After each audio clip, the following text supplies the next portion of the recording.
Hi everyone, welcome back to my channel. In today's video, we are going to solve an interesting coding problem using Java. The literal problem of the day is can transform, and it's a classic string manipulation problem, often asked in coding interviews. Let us dive into the problem, understand the logic, and then write the solution step by step. Okay, so let us see the problem description first. The problem is as follows: you are given two strings start and target, both of length n. That in the sense the two input strings should be of same length. Each string consists only of the characters L, R, and underscore, where the character L and R replace pieces, where a piece L can move to the left only if there is a blank space directly to its left, and if a piece R can move to the right only if there is a blank space directly to its right. That in a sense, the movement of the two characters should be left and right. That in a sense, there should be only blank space. The movement only possible if there is any blank space uh, in its adjacent indices. Okay. So the character L can only move to the left, and the character R can only move to the right. The underscore or the placeholders can be ignored during the transformation. And our task is to determine if it's possible to transform the start string into the target string by using the characters L and R under these constraints. Okay, let us understand the example. The example one: input string is this and the target string is this. In this case, the transformation is valid because uh, because the L can move to the left. Okay, the L can move to the left to its position in the right in the target. Okay, the R characters move to the right to match their positions in the target. Okay, but for the start and target, the transformations not valid because R would need to be moved left, which is against the rules in this case. In this case, the R should be moves towards left. That in the sense it should not have any possibility to move right if it is possible. If in the sense we get only RL, okay, that which is not valid. So this case returns false. Okay, let us discuss the problem logic. The approach. This is my approach to solving this problem. Now let us break down the solution. We will use two pointers I and j to traverse the start and target strings. Clear? We will skip all the underscores. Okay. We will skip all the underscores in both strings since they are placeholders for each character. If the character at start of I and target of j don't match, we return false. That is my first rule. And the second rule will be if the character is L, it cannot move right. Okay. Why in a sense the L character should only move towards left. Okay. If the character is L and if it moves to the right, then we have to return false. That is my second rule. The third rule is if the character is R, then it should move towards only right direction. If it moves towards left, then we have to return false. That in a sense that transformation is invalid. Okay. If you process all characters and these conditions hold true, the transformation is valid. Okay. We have to traverse through the both strings. Okay, I think you got the logic. So let us dive into the coding section. So first of all, I am making two character arrays with the two input strings. So character array source equals to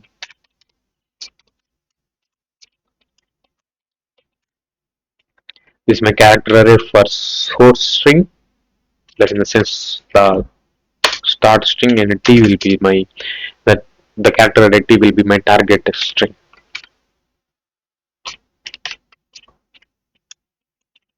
Guys, why I am converting the two given strings into a character arrays? Because in a sense the traversal makes easy in the strings only. Okay, I am declaring my two pointers I is equal to 0 and j equal to 0, and another variable n should be my length of the strings. So as in the problem, the two strings lengths is equal.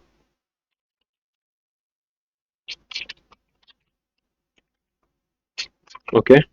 As from the logic, we have to traverse through all the each and every characters in the both the strings. I'm using while loop. I should be less than or equal to n for the base for the edge cases, and g also should be less than or equal to n. Okay. The first rule. I want the first characters in the both the strings. Okay. For for that, I'm using another while loop inside this.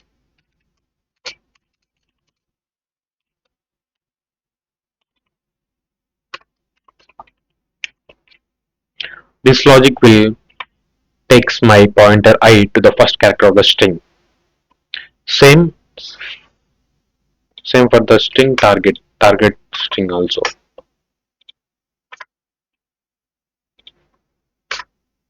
J, what is J? The T of J. Here also S of I. Okay. After these steps, if my two pointers reaches the end of the string's length, so then when it valid, if the both pointer reaches the ends of the string's length. If does not reaches, if only one reaches, then it is false. That in a sense the transformation is not valid. If either one, then we have to return the thing. What is the thing? It should be written only the two pointers reaches the end of the length.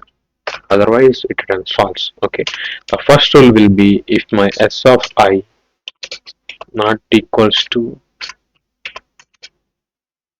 not equals to t of j, then we have to return false. The second rule is if my s of I equals to l character, and I should be,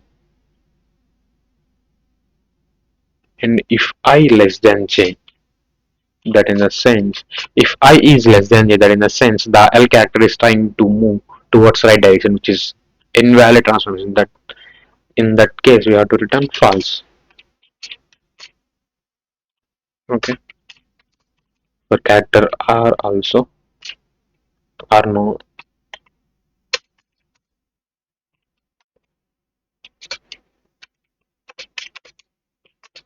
and I greater than j, return false. Okay. End of this operation, I am incrementing both the pointers to check each and every character in the two strings. If the string is not valid, then it breaks between these logics. If it is valid, then it will easily come out of the loop to get the return true. Sorry. Okay. Yeah. So the key points in this code are, let us discuss the key points in the code. Let's go over some key points. The while I less than equals to j, I less than or equal to n and j less than or equal to n loop ensures we process both strings fully.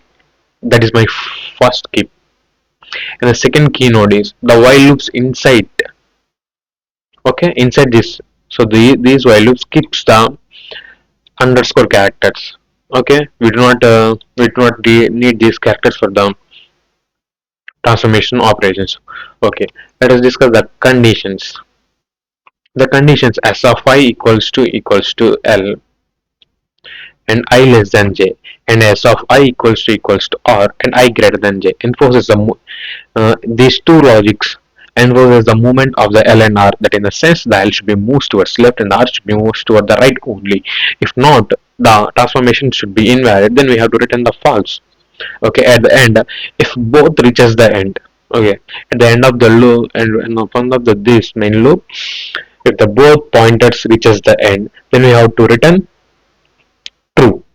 Otherwise, return false. Okay, let's try. So the complexity of this code is order of n. The space complexity are the space complexity is also order of 1, as we are using only pointers and no extra spaces. Okay, only one test case fails. So what is that? So let us go through the code once again. Why this occurs?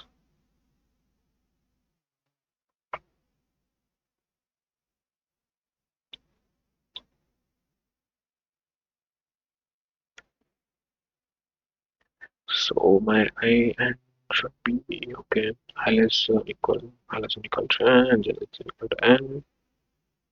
As an equal of I equals to so such since J is equal to D is equal to underscore J plus plus, that in the sense it skips all underscore characters if I equals to n or J equals to n. If my s of I, if my s of I not equals to of J, we to return false. And if my s of I, and if my s of I, mm, and if my s of I equals to L, and I less than J, return false. And so s of J, so ij. Okay, I got the point. Okay, we are checking the characters only in the source character array. So what is the pointer which is assigned to the start string, that is I, and before we place it J. That's why I think we got the error. Okay, yeah, it works fine. Let's do submission.